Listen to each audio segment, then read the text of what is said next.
In this room, we'll be hosting the Gen Z and Beyond, a survey for every generation session. For those unaware, the survey is touted as a once-in-a-lifetime exercise that collected and analysed data on the global Zoroastrian community, capturing the demographics, religious practices, and views of Zoroastrians throughout the world today. Here to share the insights of the Gen Z and Beyond survey are two devoted individuals on Zoroastrian studies. Please welcome to the stage postdoctoral researcher on Zoroastrian studies and project manager of the survey, Nazneen engineer. Quiet guys, thanks. And co-chair of the SSP Institute on Zoroastrian Studies, Sarah Stewart.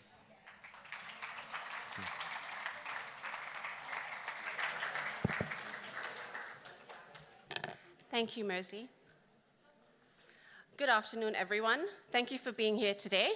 I'm having a full circle moment today because when I came to London to work on the start of this project in 2021, I stayed in this very hotel for 10 days because I had to quarantine.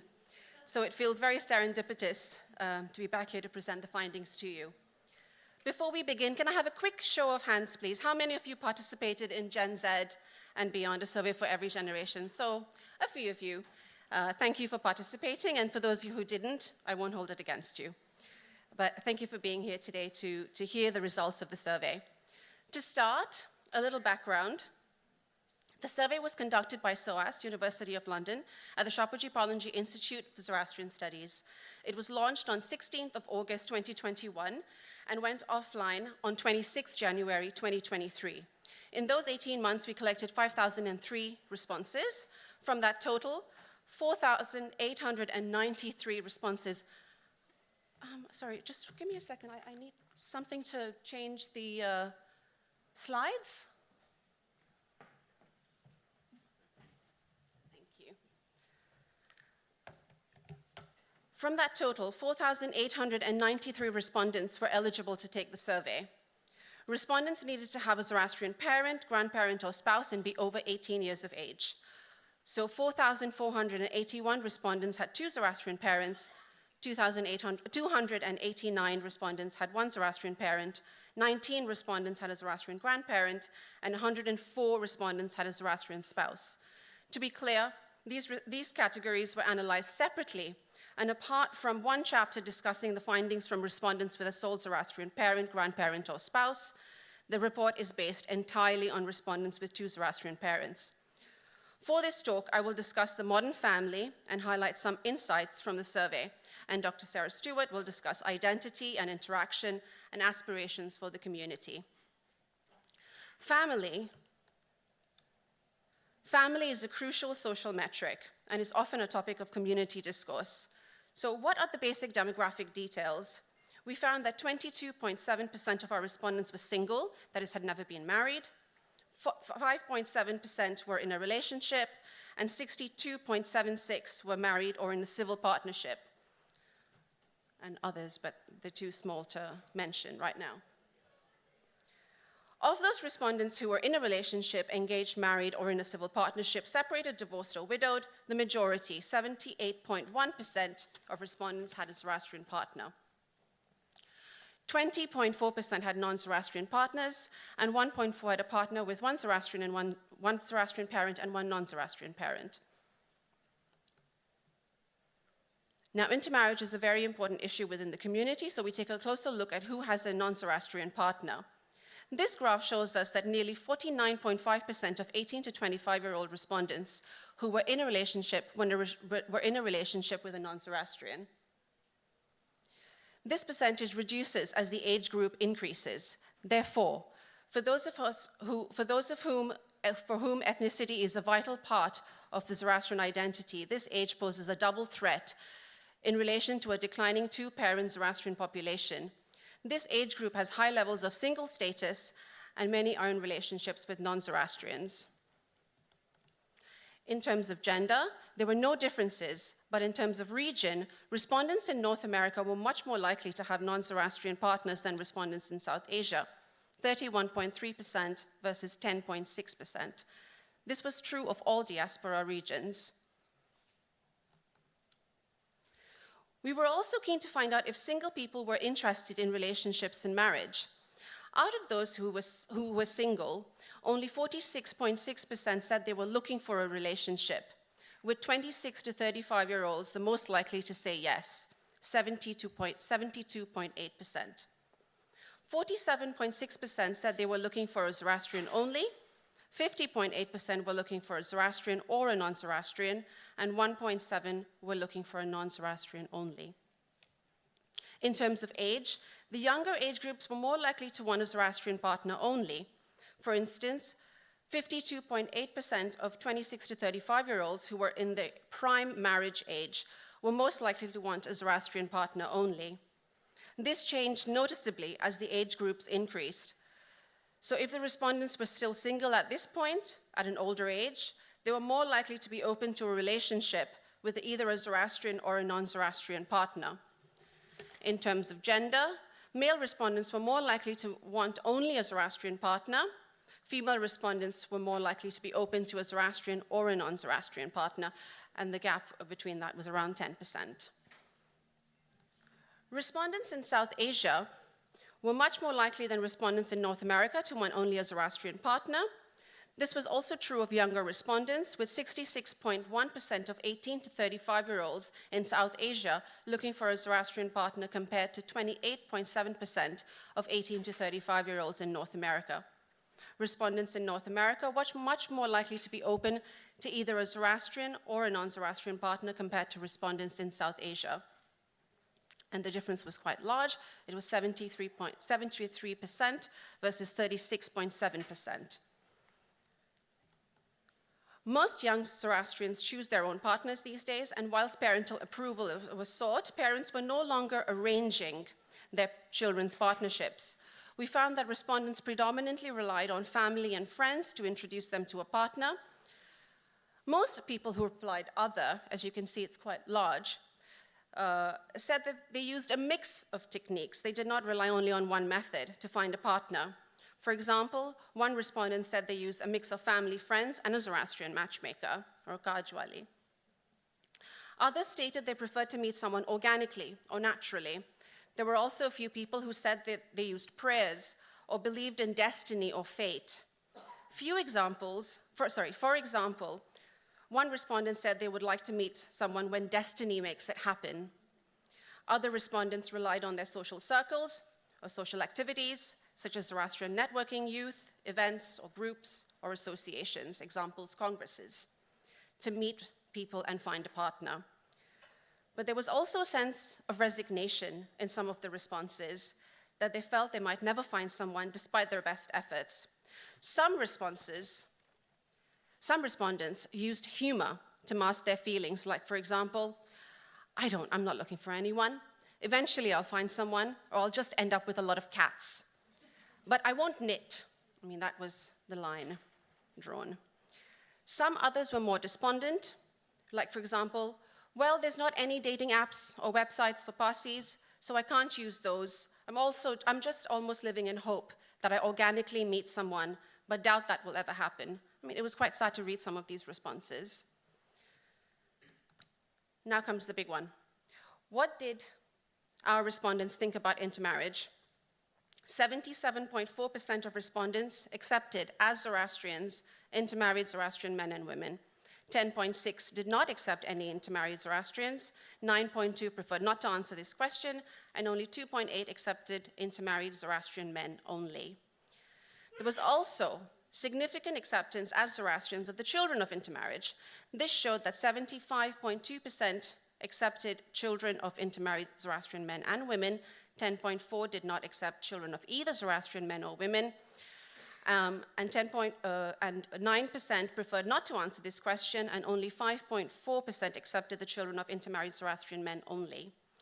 Even though it is the prevailing practice, it was interesting to us that respondents were more likely to say they did not accept intermarriage, any intermarriage, than say they accepted only the children of a man, except only the man who was intermarried and his children. Acceptance of intermarriage or the children of intermarriage did not vary greatly by age, but we found that those aged 36 to 45 were the least likely to accept both intermarried men and women.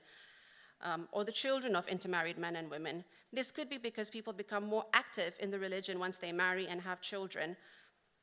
In terms of gender, men were more likely than women to accept intermarried men only and their children. They were also more likely not to accept any intermarried Zoroastrian or their children. Women were more likely than men to accept both intermarried Zoroastrian men and women and their children. Respondents in South Asia were more likely than respondents in North America to accept intermarried men only and their children. They were more likely to not to accept any intermarried Zoroastrian or their children. Respondents in North America were much more likely to accept both intermarried Zoroastrian men and women and their children. And acceptance was high across all other regions. The data tells us that acceptance of intermarriage and the children of intermarriage was high, and acceptance has become less conditional on the gender of the intermarried parent, driven in part by women and respondents in the diaspora. But how likely were intermarried respondents to raise their children as Zoroastrian? Does it vary in different regions? Intermarried respondents in North America and South Asia were equally likely to raise their children as Zoroastrians, but respondents in the UK were much less likely to raise their children as Zoroastrians. Why is that? And finally, what is the role of the non-Zoroastrian parent when they are raising their children as Zoroastrian? As I mentioned at the start, the survey was also open to respondents with a sole Zoroastrian parent. In total, there were 101 respondents with a Zoroastrian mother and 188 respondents with a Zoroastrian father. These respondents were analyzed separately. We did this because we wanted to see if and how their experiences were different from respondents with two Zoroastrian parents and between respondents with a sole Zoroastrian father and a sole Zoroastrian mother. So one of the most interesting findings for me when we asked about the role of non-Zoroastrian parents, when we asked about the role non-Zoroastrian parents played in the respondents' religious upbringing, the differences were significant. Respondents with a Zoroastrian mother were most likely to say that their non-Zoroastrian parent played a minimum role in their upbringing as a Zoroastrian, 57.9% versus 20.5%, meaning their Zoroastrian mother did the majority of the religious and cultural upbringing. Compare this to respondents with a Zoroastrian father, who said that their non-Zoroastrian mother played an important role, 52.8% versus 21.1% in their religious and cultural upbringing as a Zoroastrian. This statistic showcases the importance of mothers in their children's religious and cultural upbringing, as it was the mother, whether Zoroastrian or not, who played the most important role in the Zoroastrian religious and cultural upbringing of her children. Now I will hand you over to Dr. Sarah Stewart, who will take you through the rest of the presentation. Thank you.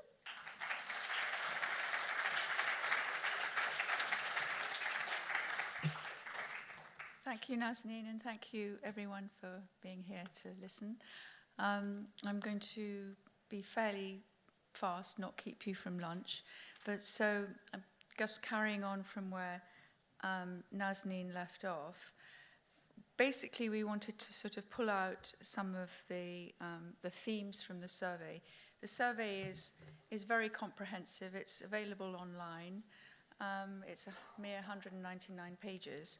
And that's only some of the things that we thought were of interest.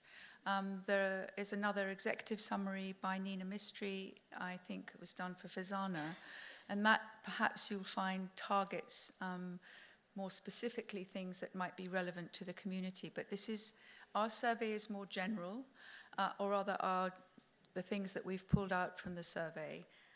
So carrying on from the family, the modern family, I thought that I'd just touch on ideas about identity, interaction, and community aspirations.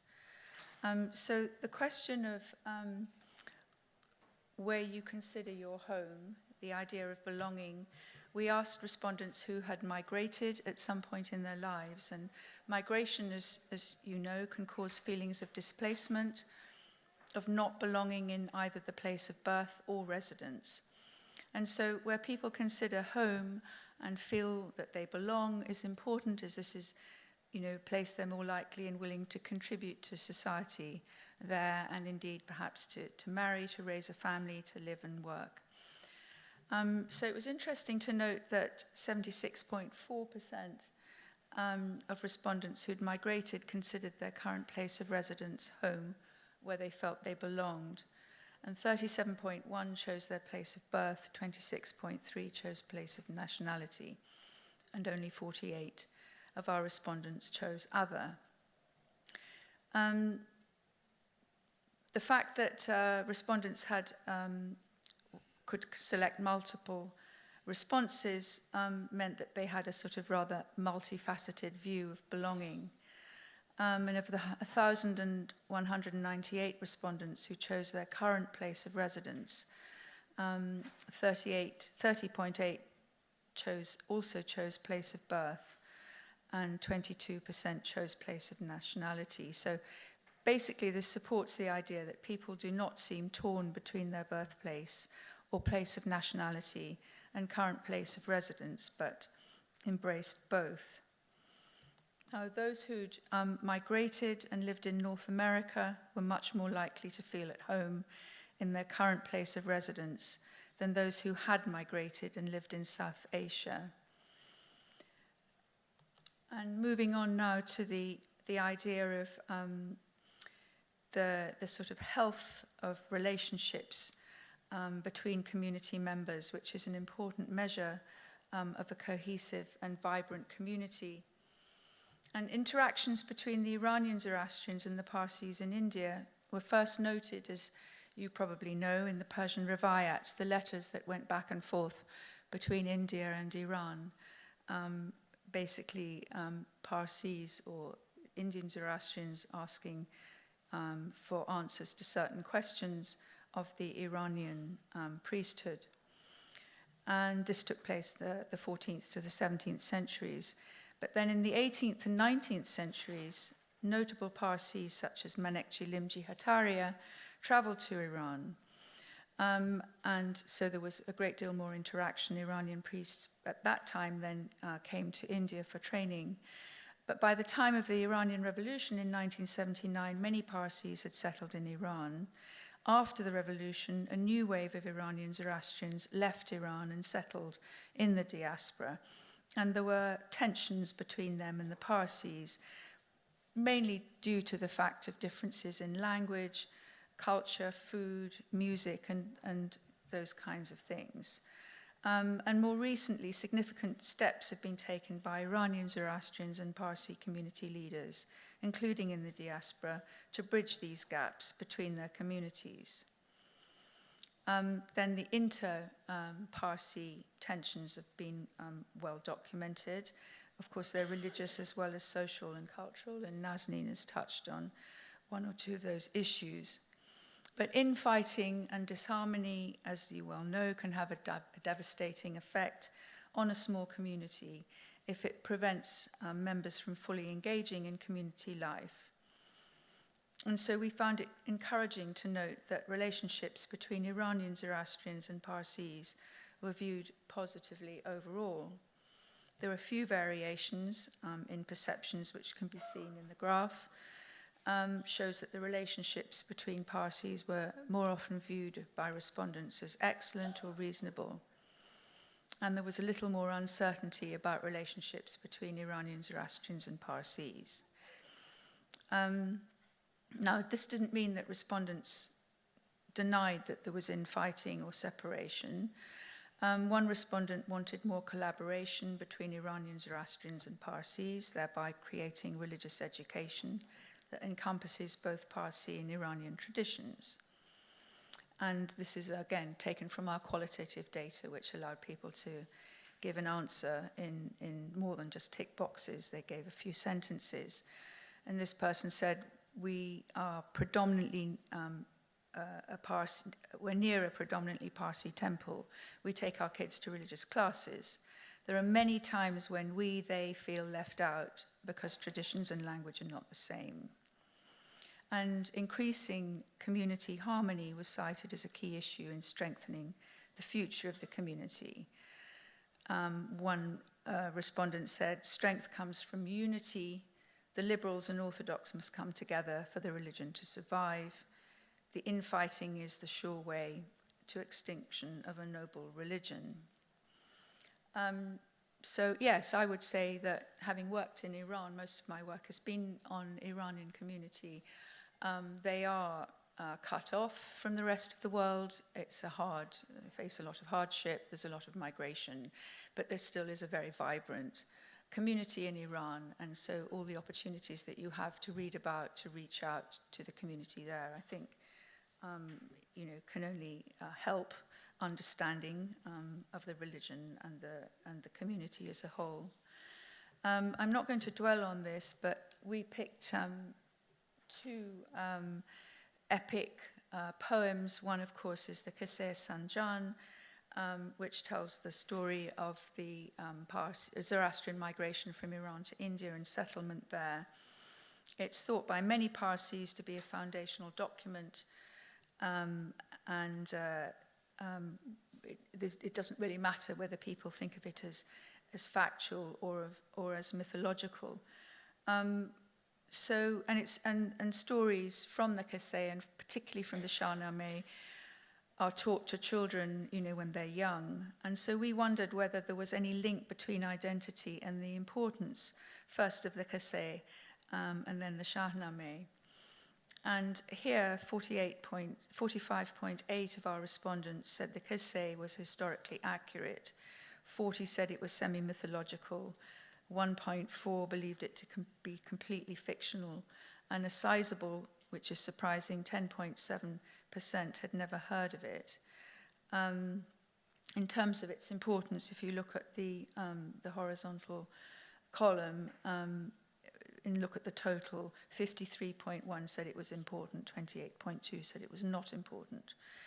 And with respect to the Shahnameh, we did the same kind of graph across the top. It's a cross tab here. People who think it's historically accurate, semi-mythological, or completely fictional, and then down vertically, those who thought of it as important or not important at all. Interestingly, the youngest respondents, 18 to 25-year-olds, were more likely never to have heard of the Qasr Sanjan. So that's just sort of an idea about what perhaps builds a sense of identity in terms of traditions and legacy and literature. Now, here we asked respondents who attended community activities what they enjoyed about participating in them. Most popular response was feeling a sense of belonging to a wider community, followed by celebrating and preserving my roots. Now, the respondents who had migrated were more likely than those who had not to say they enjoyed all aspects of attending events. But three biggest differences between those who had migrated and those who had not migrated were, first, the sense of familiarity, identifying with my cultural homeland. So as you might imagine, a higher proportion, 56.9 versus 35.4, said that this was an important difference between those who'd migrated and those who hadn't. Camaraderie with the community members, feel-good factor, again, a big difference, 61.5 versus 42.3. And practice my culture by being able to speak my mother tongue. So that the higher proportion belonged to those who had migrated, because obviously they would feel that they needed to preserve their roots and knowledge about their homeland. We also asked about aspects of participation that people did not like, and only 43% chose none of the above, indicating that many had favorable experiences participating in activities. But we found, not only in conducting the survey, but in the survey results, many community leaders we spoke to over the course of the project told us their frustration and sadness at not seeing young faces at community events. And we've heard this a lot, and it seems to be an important issue. They want young people naturally to become more involved with community activities and life. We can see that younger respondents in the 18 to 35 group were more likely to say they didn't attend because they didn't know anyone, they didn't have any friends, they felt left out. And they were also more likely than older respondents to say they didn't have the time or the energy to participate, perhaps because of work and social pressures. And I think this is quite important. Here we have a youth congress devoted to all of you young people who have organized it amazingly well and professionally. So when you want to do something, you do it. And I think that if this really is an issue, perhaps within leaders, on the part of leaders of the community, associations, institutions, all the kind of hubs where you gather, it's easy to sort of think, well, why are they doing this or why aren't they doing that?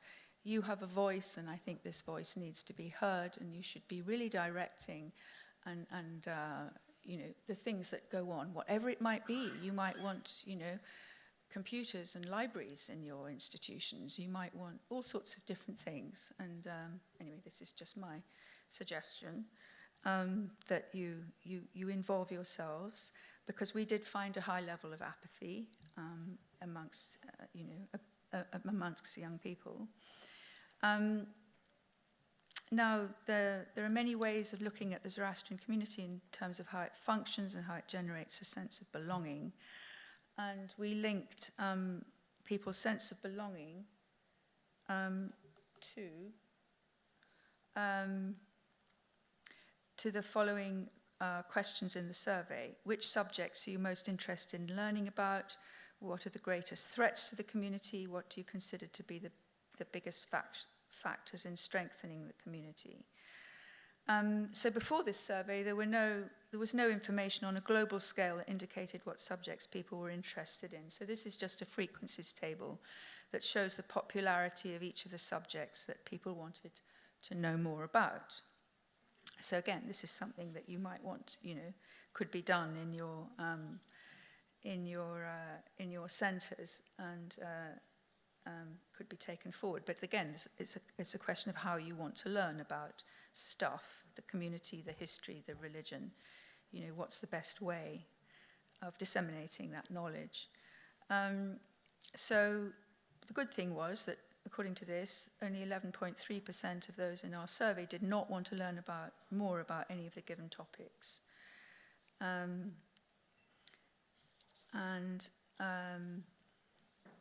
Yes, interestingly, it's worth noting that the Zoroastrian rituals, which refer to those performed by priests and as well as lay members of the men and women in the community, just over 50% of respondents were interested in learning more about Zoroastrian rituals and their significance. So I certainly found that quite surprising. The 18 to 25-year-olds had the highest percentage of respondents who said they were interested in learning more about Zoroastrian scriptures and their meaning, rituals and their significance, Parsi, Irani history, culture and arts, and all of the languages. So this is quite significant, given that leaders in the community say that young people don't attend educational events such as lectures. You know, perhaps this needs to be changed. Different lecturers, different ways of absorbing the information. So in terms of greatest threats the community faced, in the future, there were minor differences, with women slightly more concerned than men about the lack of knowledge or an understanding about the religion and rituals, and parents neglecting to pass down religious traditions. The only significant difference between genders was that women were more likely to be concerned about the unwillingness to reform issues of intermarriage and accept children of intermarried men. So obviously, because there's a difference between the genders in what is considered to be the traditional practice.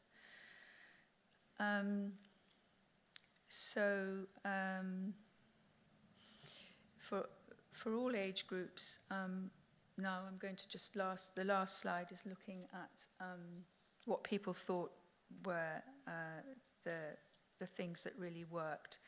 And for all age groups, teaching the next generation about Zoroastrian religion and culture was by far the most popular choice for how to strengthen the future of the community. And so this goes back to what Dr. Khurshid was saying, passing on knowledge to children. This was considered to be very important. There were distinctions between the two biggest regions, North America and South Asia, when it came to strengthening the community.